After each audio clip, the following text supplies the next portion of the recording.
गांव की जनसंख्या वृद्धि या शहरों की जनसंख्या वृद्धि का सवाल बहुत ही महत्वपूर्ण क्वेश्चन है, जो आने वाली हॉस्टल वार्डन, शिक्षक भर्ती और दूसरी अन्य सारी भर्ती परीक्षाओं में यहाँ से क्वेश्चन आता है।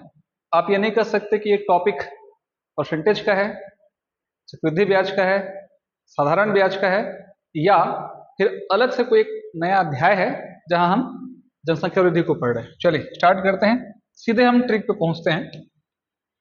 देखिए, गांव की जनसंख्या 40,000 है, हर साल जनसंख्या 10% बढ़ती है, तो 2 साल के बाद जनसंख्या कितनी हो जाएगी? इसको बनाने का सबसे बढ़िया तरीका है, 10% का जनसंख्या बढ़ रही है तो 10% का मतलब होता है 10/100। 1 जीरो कटेगा और हो जाएगा 1/10। यानी एक तरह से मैं कह सकता हूं, जनसंख्या आरंभ में 10 थी, बाद में 11 हो गई, क्योंकि 10 पे 1 बढ़ रहा है, फिर 10 थी, फिर 11 हो गई। पूरी की पूरी प्रक्रिया को अगर आप ध्यान से देखेंगे तो 2 साल की बात कर रहा है। तो 2 साल की प्रक्रिया में मैं इसे 2 बार लेकर चलूंगा। 10 × 10 से गुणा करूंगा तो आ जाएगा 100, और 11 × 11 गुणा करूंगा तो आ जाएगा 121। तो ध्यान में रखिएगा, ये जो पार्ट है ये आरंभिक जनसंख्या होगी और ये जो पार्ट है बाद की जनसंख्या होगी। यानी शुरू में एक तरह से हम कह सकते हैं, अभी मैं गांव की जनसंख्या पर तो पहुंचा ही नहीं हूं, मैं तो केवल परसेंट को पकड़ा हूं कि अगर कहीं भी कोई एक परिणाम में 10% की वृद्धि होती है तो रिजल्ट क्या आएगा? 10 पे 1 बढ़ेगा तो बढ़ के 11 हो जाएगा। एक साल में 10 से 11 हुआ, अगले साल में 10 से 11 हुआ, तो 10 धाम 100, 100 की राशि 121 हो गई। अब 100 की राशि जब 121 होगी तो ये आरंभिक पार्ट है, बाद का पार्ट है। अब इसी को आप जनसंख्या के हिसाब से कंपेयर करेंगे तो आरंभ में जनसंख्या 40,000 थी, तो मतलब क्या हुआ, ये आरंभिक पार्ट 40,000 है, तो सवा हिस्सा अगर 40,000 है तो ऐसी अवस्था में एक हिस्सा किसके बराबर होगा? एक हिस्सा 400 के बराबर होगा। मुझे कौन सा हिस्सा चाहिए? 121वां हिस्सा। तो 121 हिस्सा मतलब क्या हो जाएगा? 121 इंटू कितना? 400। तो यहाँ 2 जीरो बढ़ाना, 4 एकम 4, 4 दूनी 8, 4 एकम 4, तो 48,400 आपके गांव की जनसंख्या हो जाएगी। क्योंकि ये पूरी प्रक्रिया अगर आप अच्छे से अभ्यास कर लेते हैं, शुरुआत में तो दिक्कत होगी, लेकिन अगर अच्छे से अभ्यास कर लेते हैं तो मैं आपको एक सजेशन दूंगा कि आप इतना झंझट मत करना, क्योंकि आपको पता है कि क्या होने वाला है। ठीक है, आपको पता है कि क्या होने वाला है, तो आप एक काम कर सकते हैं, आप सीधा सीधा क्वेश्चन को पकड़े और क्वेश्चन को बनाते समय आप एक काम करेंगे, 10% जनसंख्या बढ़ रही है, मतलब 10 पे 1 बढ़ के 11 होगा, तो सीधा सीधा 2 साल हो रहा है तो 11 का वर्ग 121 और 10 का वर्ग 100, मतलब आप 40,000 यहां लिखिए और उसको उल्टा कर दीजिए। 10 पे 1 बढ़ा है, 10 नीचे है, 11 ऊपर है, बाद की जनसंख्या है, तो सीधी सी बात है, यहां पर आपको करना है 121/100 बस, और कुछ नहीं। 2 जीरो यहां से कैंसिल हो जाएगा, रिजल्ट वही आएगा 48, कितना आ जाएगा? 400। इस प्रक्रिया को हम तब अपनाना है जब हमको प्रश्न में बाद की जनसंख्या पूछे, 2 लाइन में क्वेश्चन बन जाएगा। ठीक है, चलिए एक क्वेश्चन और बनाते हैं। 2010 में जनसंख्या 20,000 थी, हर साल 5% बढ़ेगी, तो 3 साल बाद जनसंख्या कितनी हो जाएगी? तो 5% का सीधा सा मतलब क्या है? 5/100, 5 बीसम 100, तो 1/20। आरंभिक जनसंख्या 20 थी, बाद में बढ़ के 21 हो गई, फिर 20 थी, बाद में बढ़कर 21 हो गई, फिर 20 थी, बाद में बढ़कर 21 हो गई। यानी एक तरह से मैं कह सकता हूं, यहाँ पर 3 साल बाद वो जनसंख्या 8,000 और यहाँ 9,261 है ना, तो आरंभिक जनसंख्या 8,000 थी, बाद वाली जनसंख्या 9,261 हो गई। ऐसी अवस्था में आरंभिक जनसंख्या 20,000 है, तो ये 8,000 का जो पार्ट है वो किसके बराबर है? 20,000 के बराबर है। तो एक हिस्सा किसके बराबर होगा? 20/8, 4 से कटेगा, 4 पंचे और 4 दूनी, तो एक हिस्सा किसके बराबर होगा? 5/2। मुझे कौन सा हिस्सा चाहिए? बाद वाला। 3 साल के बाद जनसंख्या कितनी हो जाएगी? तो 9,261 वाला हिस्सा चाहिए। तो 9,261 मल्टीप्लाई 5/2, तो 5 एकम 5, 5 31, 5 दूनी 10, 3 13, 5 हुआ 45 और 1 46, भागित कितना? 2, 2 से काट दीजिए, 23 बार जाएगा, 1 बार जाएगा, 5 बार जाएगा, 2 बार जाएगा, 23 152.5 में। तो लगभग ये व्यापन का सवाल है। जब इस क्वेश्चन को बनाया गया था तो आंसर आया था 23,150 आंसर लिया था। अब ये भी एग्जैक्ट आंसर है, क्योंकि मुझे याद है इसलिए मैं आपको बता रहा हूँ कि 23,150 का आंसर ऑप्शन में लिया गया था। ये एग्जैक्ट परिणाम है। तो इतना झंझट आपको करने की जरूरत नहीं है। अब एक चीज समझिएगा,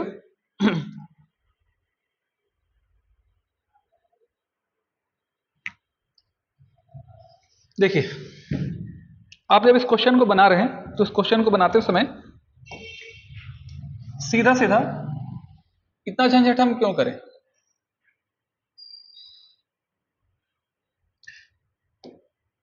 अपने को पता है 5% का मतलब 1/20 और 20 पे 1 बढ़ेगा तो 21 होगा। आपको 20 और 21 का क्यूब पता होना चाहिए। तो 9261 डिवाइडेड बाई 8000 इंटू कितना है हमारे पास 20,000। तो जितना प्रोसेस में टाइम लगेगा उस प्रोसेस को आप समाप्त कर दीजिए। ये 3 राशियां यहां से कैंसिल हो जाएगी, 4 दूना 8 और 4 पंचे 20। सॉल्व कीजिए। अभी जितना आया था 23,150 लगभग जितना जो भी आया था वो मेरा आंसर हो जाए।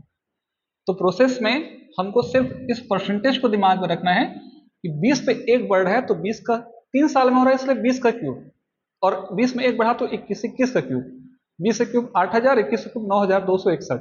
9261 बटे 8000 इंटू आरंभिक जनसंख्या।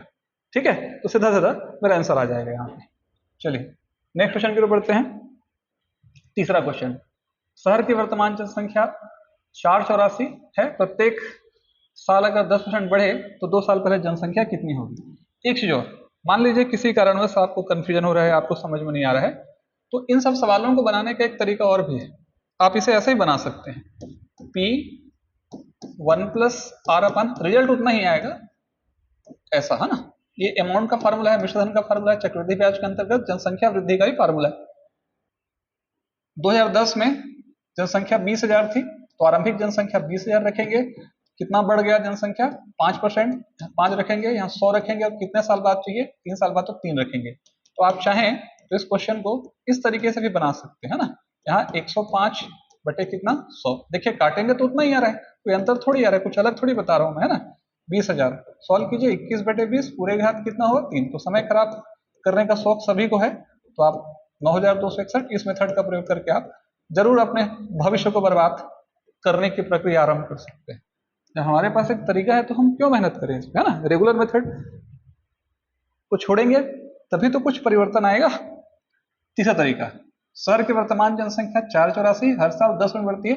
2 साल पहले जनसंख्या कितनी थी? तो बनाने का तरीका लगभग वही है, 10%, मतलब 1/10। आरंभिक जनसंख्या 10 थी, 1 बढ़ रही है 11, 10 थी 1 बढ़ रही है 11, 10 थी 1 बढ़ रही है 11। तो यहां से सॉल्व कीजिए, यहां से मैं जाऊंगा तो यहां पर हो जाएगा 1000, यहां जाऊंगा तो 1331। 3 साल बाद वो 1331 हो रहा है और आरंभ में 1000 था। सवाल क्या पूछ रहा है?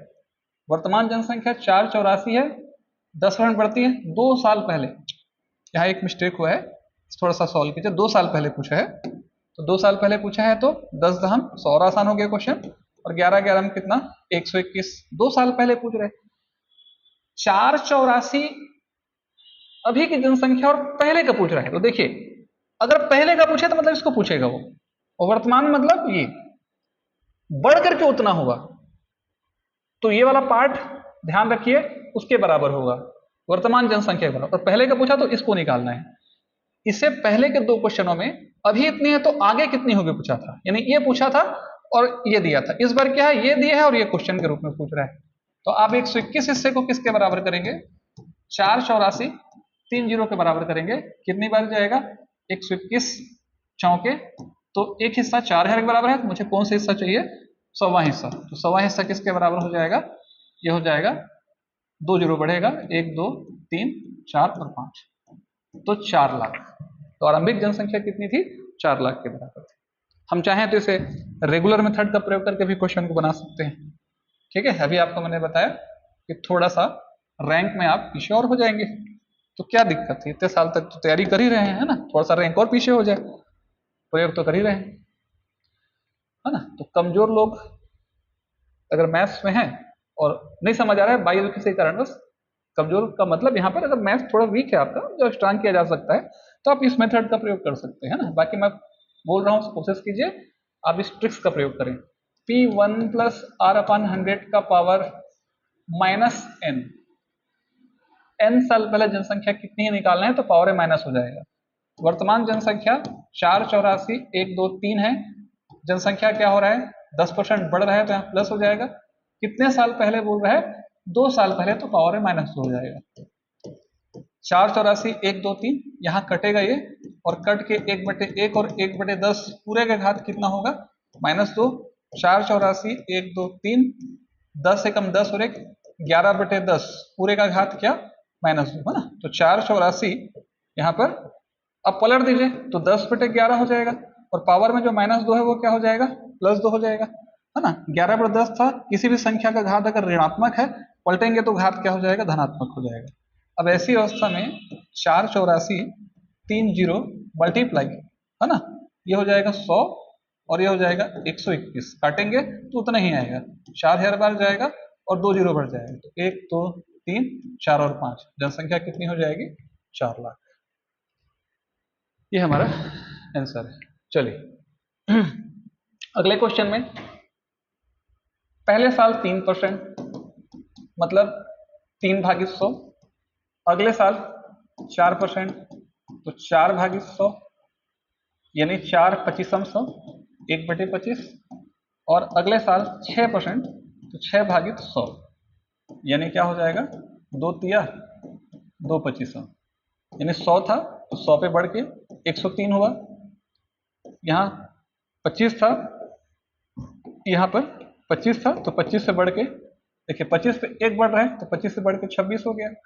यहाँ 25 था तो 25 से बढ़ के कितना हो जाएगा 28 हो जाएगा। थोड़ा सा समझिए इस चीज को मैं क्या कह रहा हूँ। हर एक साल जनसंख्या वृद्धि अलग अलग है। पहले साल 3%, अगले साल 4% और उसके अगले साल 6% एक्चुअल में है ना। तो ध्यान रखिए यहाँ पर लिखा हुआ जो है 6% होगा। चल में क्वेश्चन तक मुझे याद हो गया है। तो 6% यहाँ पर 3 4 और 6। तो ऐसी अवस्था में 100 की राशि बढ़ेगी तो 103, 25 से बढ़ेगा 1 तो 106 और 25 बढ़ेगा 3 तो क्या हो जाएगा 28। अब एक एक साल था, सेम रेट ऑफ इंटरेस्ट नहीं था, अलग अलग हिसाब दर के हिसाब से बढ़ा था जनसंख्या। तो अब ये लेफ्ट की राशि है राइट की राशि है। जब आप रेशियो में लेते हैं तो हर में अंश में ये गुणा होगा, हर में ये गुणा होगा। तो इधर और इधर लेफ्ट की राशि राइट से कट सकती है।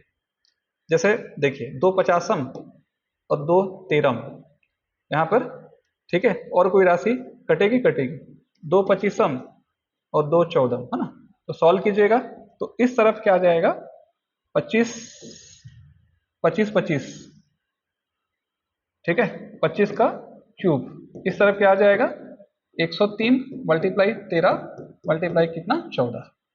जो भी इसका आप सॉल्यूशन लेंगे और सॉल्व करेंगे 3 साल बाद बोल रहे हैं। तो इधर के जो राशि है ना ठीक है 3%, 4%, 5%, सवाल में 5 है या 6 है एक बार देख लिया जाए, 6 ही है ठीक। यहाँ 250। अब सॉल्व कीजिए इसको तो सॉल्व करेंगे तो ये हो जाएगा हमारा 2। अच्छा वो मैंने वहां लिख भी दिया है इसको। अब सॉल्व कीजिए तो ये जो परिणाम है सीधा मुझे अगर रिजल्ट चाहिए 3 साल बाद जनसंख्या तो मैं 103 मल्टीप्लाई 13 मल्टीप्लाई 14 ठीक है और डिवाइडेड बाई क्या हो जाएगा 25 मल्टीप्लाई 25 आरंभिक जनसंख्या 2,50,000 है। इसको जब सॉल्व करेंगे ना आप तो इसका परिणाम इसके बराबर होगा। समय बचाने के लिए मैंने आंसर को पहले ही ले लिया है 283 और 868 ये हमारा क्या हो जाएगा जनसंख्या हो जाएगा है ना। क्वेश्चन के लेंथ पे हमको जाने के बजाय क्वेश्चन के प्रोसेस पे अगर हम ध्यान दें तो ज्यादा बेटर रहेगा किस तरीके से क्वेश्चन हमारा यहाँ बन रहा है। चलिए अगला सवाल। शहर की वर्तमान जनसंख्या 2 लाख है। जन्म दर देखिए, जन्म दर कितना है 6%, मृत्यु दर कितना है 3%। हर 100 में 6 पैदा हो रहे हैं तो हर 100 में 3 मर जा रहे हैं। तो इसका मतलब हो रहा है कि एक साल के भीतर में डिफरेंस कितना आ रहा है 6%, हमें 3% घटा दीजिए तो कितना परसेंट आ रहा है 3%। भाई 100 आदमी में 6% मतलब प्रतिशत हर 100 पे 100 पे 6, 100 लोगों में से 6 पैदा हो रहे हैं और 100 में से 6 मर रहे हैं एक ही सेशन में, तो ऐसे कंडीशन पे ओवरऑल परसेंट बढ़ोतरी होगी। तो 3% बढ़ रहा है हमारा जनसंख्या। 3% का मतलब 3 भागित क्या 100, यानी 100 की राशि 103 में कन्वर्ट हो जाएगी। यहाँ भी 100 की राशि 103 में कन्वर्ट हो जाएगी। और कितने साल के बाद बोल रहा है? 2 साल के बाद। तो 100 इंटू 100 करेंगे तो यहाँ 2 3 4, यहाँ 103 इंटू 103 करेंगे, 103 मल्टीप्लाई 103, है ना। ठीक है, इसका स्क्वायर ले लीजिएगा। अब आगे हमको क्या बोल रहा है? 2 साल बाद जनसंख्या, तो डायरेक्ट मैं ले लेता हूँ 103 मल्टीप्लाई 103, यहाँ पर क्या जाएगा 1 2 3 4, और आरंभिक जनसंख्या कितनी है? 1 2 3 4 5, तो 1 2 3 4 से 1 2 3 4 यहाँ कैंसिल हो जाएगा। 103 का वर्ग, मतलब 103 का वर्ग निकाल सकते हैं, तो हो जाएगा ये 100 का वर्ग, यहाँ हो जाएगा 9 और 2 AB 200 600, तो यहाँ से ये हो जाएगा 9 0 6 10 609, ऊपर आएगा 10 609 और मल्टीप्लाई आ जाएगा 20, मतलब 1 0 बढ़ेगा, 2 9 18, 2 0 1, 2 6 12 का 2 हाथ में है, 2 0 1 और 2 1 2 12 180, ये मेरी जनसंख्या है। कितने साल बाद? 2 साल बाद। चलिए, वर्तमान जनसंख्या 5 × 10⁻7 है। जन्म दर कोई सेम सवाल है। जन्म दर 5% है, मृत्यु दर 3% है। 10 साल बाद जनसंख्या कितनी हो जाएगी? इसके आंसर को पावर के रूप में रखा है, बस इतना ही फर्क है। तो इसे हम परसेंट के बजाय हम क्या करेंगे? इस वाले मेथड का प्रयोग करके बनाएंगे, P × 1 + R/100 का पावर कितना? n। वर्तमान जनसंख्या 5 × 10⁻7 है। जनसंख्या क्या हो रही है? बढ़ रही है। मृत्यु दर में जन्म दर मृत्यु घटा देंगे, 2% के हिसाब से बढ़ी है, 2/100, और कितने साल के बाद? 10 साल के बाद, तो पावर में 10 हो जाएगा। तो 5 × 10⁻7, यहाँ पर 102/100, पूरे घात कितना? 10, काट दीजिए इसको, तो 5 × 10⁻7, यहाँ पर क्या हो जाएगा? 10, मतलब आएगा 51/50, पूरे घात कितना? यहाँ पर 10। तो ये एग्जैक्ट आंसर है। व्यापम ने भी इस क्वेश्चन को इतने पे ही आंसर में सीमित कर दिया था। उम्मीद है ये जनसंख्या वृद्धि का ये पहला क्लास है। अगला जब क्लास होगा जनसंख्या वृद्धि का, तो उसमें और बहुत सारे वैरायटी के क्वेश्चन रहेंगे। हॉस्टल वर्डन की आने वाली जो परीक्षा है, उस परीक्षा में आपको मैथ्स से या किसी अदर टॉपिक से किस अध्याय में आपको परेशानी है, आप कमेंट बॉक्स में नाम लिख के भेजिए, उसका मैं वीडियो बनाने का प्रयास जरूर करूंगा। सभी को थैंक यू। वीडियो अच्छा लगेगा तो जरूर इसे शेयर कीजिए, लाइक कीजिए। सभी को शुभकामनाएं। चैनल को सब्सक्राइब कर लीजिएगा।